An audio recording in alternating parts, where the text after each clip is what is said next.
Ymweliad.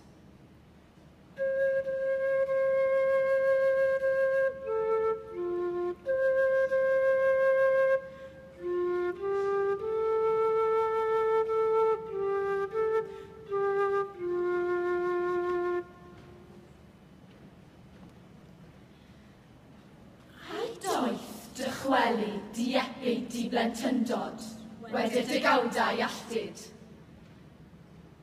Bodloni chwilfrydedd, neu ailddeffro bwganod y gorffennol. Lle byr hyd golau'r certi hamddenol yn creithio'r gweindir, cludwyd ef ar wyb hyd aloni'r llyfn.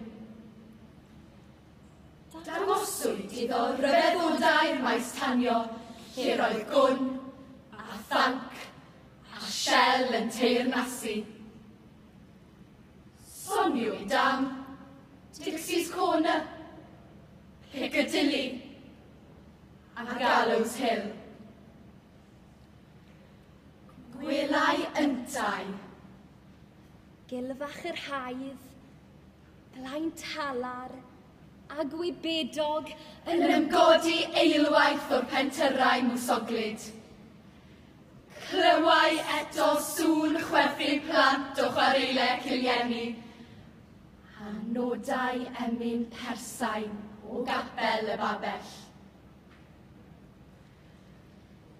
A chof plentyn, cofiau ymwelydd arall dieithyr i wisg a iacen, yn teini gwaed drwy'r fro.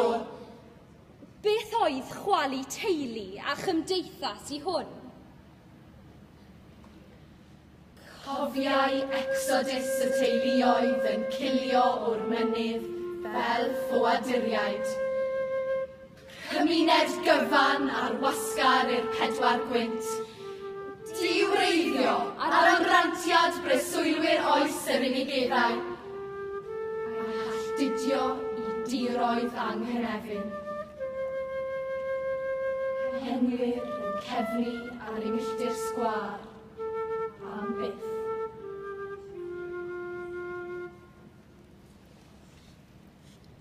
Troes y perthi cymen, a fi'n lloches preidiau cenedlaethau yn guddfan chwarae i ddarpar filwyr. Ysmwythder i gerbyd. Gwyl yr ymwelydd, brysurdeb y maes tanio. Lle bu crefftwyr ddoi, fe glew ddadwrdd gwir yn ymarfer y grefft. Wlaf. Fel yr henwyr gynt, mae yntau'n ffoi am byth.